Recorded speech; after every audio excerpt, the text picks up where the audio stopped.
Welcome to Margate!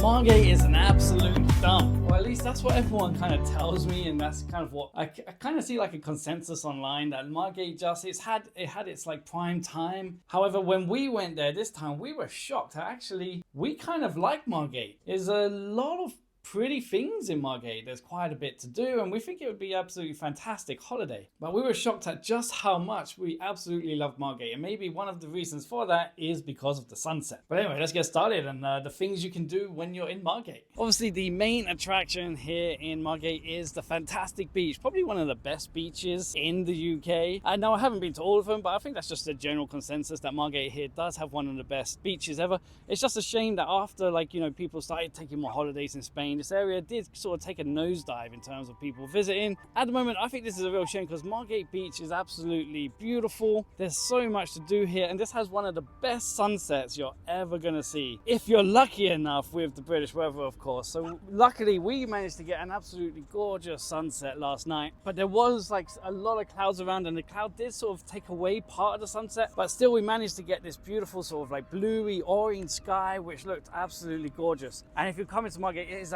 absolutely the best attraction here is the natural sunset, not like any buildings that we've built or anything. It's just the sun naturally setting on this area just looks incredible. Walking along the beach and walking along the harbour arms is just a fantastic little walk to go on. Enjoy the scenery, take a look at out when you've got good weather like this, sky with some clouds in it. You're gonna enjoy walking along the beach, walking along the seafront, walking along the harbour arms, seeing the lighthouse. Is all like one of the joys of coming here to Margate, just relaxing and chilling in the sun, or burning in the sun if you're like me. And so we've just come out of Margate's Caves, and we're a bit torn on this, whether or not we thought it was amazing or whether we thought it was just so-so. There are parts of it that are amazing. The caves themselves are pretty cool, and the story behind it is pretty cool. There were two guides down there who just tell you the story. I guess the lady's just going to be repeating the same story every day. So bravo to her. And it is a very interesting story. It's nothing to do with pirates or dungeons or anything. It's just a simple story of they needed some chalk, and these are chalk caves. And the caves are about 300 years old. I was hoping that we were going to see some early man caves where like from thousands of years, and these were cave drawings from like thousands of years ago.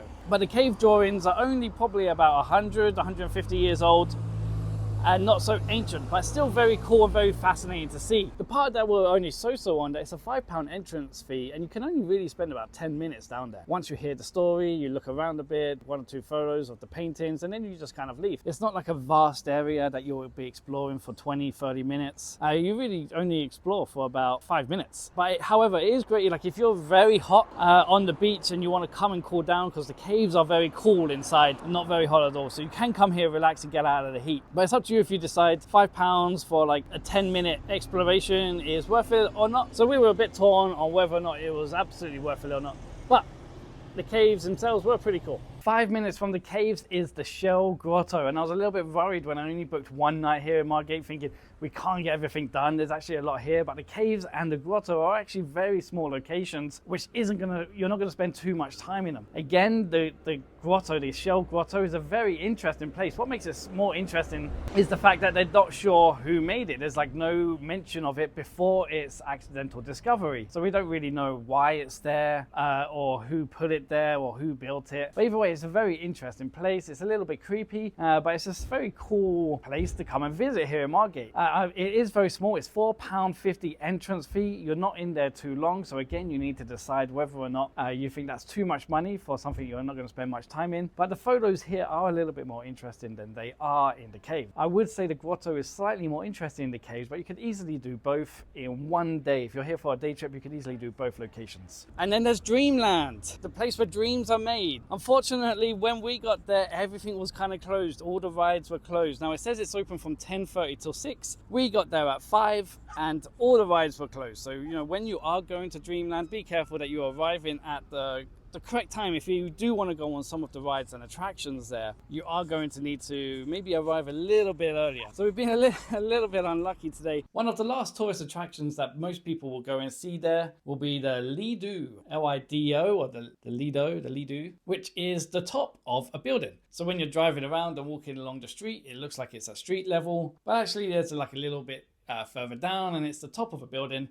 Also, it looks quite small in pictures, but actually it's quite big. Surprisingly big when you get up there. It's actually quite a tall structure. I wouldn't necessarily say this is like a must-see thing to do, but if you're in the Margate area, it is kind of an attraction. And you can get some pretty cool photos around it as well. So it's probably worth a visit just to like check it out. It's not going to be somewhere that's going to take you 5 hours to explore or 5 hours to get there. It's like a 10-minute walk from the main locations in Margate. And obviously it's free to just look at and take some photos of. And then there were a bunch of other things that unfortunately we didn't kind of get around to doing whilst we were in Margate. A lot of people will tell you to go shopping in the old town and check out the boutique and vintage stores there. But unfortunately for us, they were kind of closed. So maybe it's more that they're open more along the weekend lines when they do get the tourism going there. And of course, arcades. British Seaside is very famous for having arcade locations around. Now, I love games and we didn't go in them, so that's actually quite a disappointing part of my part, but we were there for such a short time, and that's one thing I do regret. Now, there's nothing more traditional than coming to the seaside and grabbing some fish and chips. Probably the most cultural thing you can do in the UK, by the seaside with some fish and chips. Absolutely perfect. Now we went to Peter's factory to get a good bit of cod and some fish and chips. Tastes pretty good, a little bit dry. There wasn't really too many options for sauces, only vinegar. But you can't go wrong if you're looking for that cultural experience. So come here, and also then after that get an ice cream. Ice cream by the seaside is also very traditional here in the UK. But as for Margate itself, there isn't too many like local delicacies, something where it's like, this is Margate specific food. Now Margate used to typically be a fishing town before it sort of like became a holiday destination for British people, and it still is a fishing town, so you'll still go out and the fishermen will go in and get some food. Now we went to the Boyd Oyster restaurant, a very fancy fish restaurant with absolutely delicious food, and they have a catch of the day. Now I'm not too sure what fish they said was the catch of the day, but it was one of the tastiest whitefish I've probably eaten ever. The restaurant was fantastic, and we also got a tuna steak, which was really good. So when you're here, you can just like, if you're looking for more traditional British food or British style things to do, then it will be like, yeah, maybe trying some of the local fish in the local restaurants, or fish and chips and with some ice cream. Now I'm kind of clutching at straws when I'm coming here for local food to try, but I randomly saw this bakery that sold hot cross buns. Now this isn't going to blow you away at all, but I only ever see these in supermarkets sold in packs of 6, and they're all just kind of like, it's just a supermarket. But this is a bakery and has freshly baked hot cross buns. Like I said, a bit of a clutching at straws here. It's not a unique Margate bun, but it is quite a traditional English bun. And welcome to the hotel tour. And that's the hotel tour. We do have a bathroom over there and a view of somebody else's garden. But we are staying in the Etsy, the Old House Hotel. Now Margate's hotels are super expensive, and this was one of the cheapest ones we can get. However, when we were looking to book, there was a whole bunch already sold out. So there could be cheaper hotels, but I guess they go pretty quickly. Now considering Margate's reputation, I kind of thought it would actually be very easy to get a hotel here, but no, most of them are sold out. The place is furnished nicely, but it's a little bit small. But all we need it for is a shower and a bed.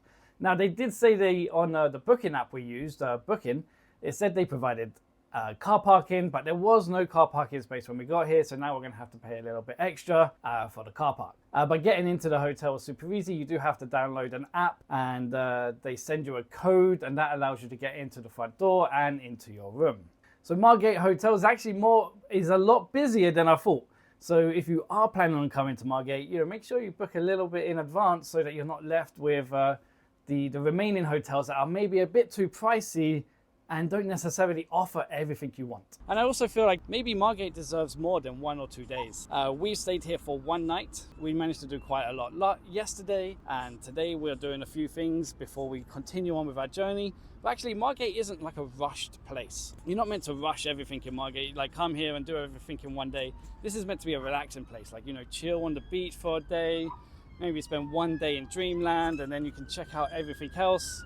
So ideally, You will want to spend at least 2 nights here so you can get like 2 full days. Or this is honestly a perfect family holiday. It's a very chilled area where you can come, bring kids, go Dreamland, go on the beach, check out some of the museums. You can rush this and do it all in one day, but you're not really getting what Margate is for. Margate is meant to be a relaxed family location for you to come and chill and enjoy your holiday and enjoy your break. It's definitely great for a weekend away. Come here on a Friday night and leave on Sunday evening. You'll definitely have a fantastic time there. But it definitely is a fantastic place. And the British seaside is absolutely gorgeous. Okay, getting here to Margate, they do have a train station and they do have bus services around from, say, like Canterbury or Whitstable, Herne Bay area. You will be able to get buses to Margate. You will be able to get a train from London. I believe it's either Victoria or St Pancras. But again, we were driving here. So we drove from London to Canterbury and now we've gone from Canterbury to Margate. The drive from Canterbury to Margate only took about 40 minutes.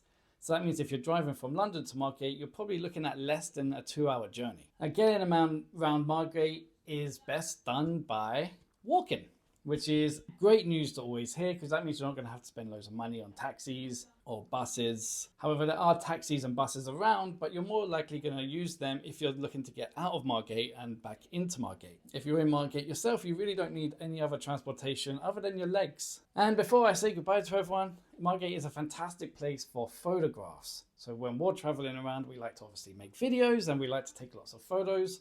So here's our Insta show reel.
So we were totally surprised by just how pretty Margate is. And I don't think it deserves the reputation it kind of has, or maybe that reputation is changing, in which case it definitely deserves that change in reputation. But anyway, that's all I'm going to say about Margate for today. But as we say in the UK, see you later, mate.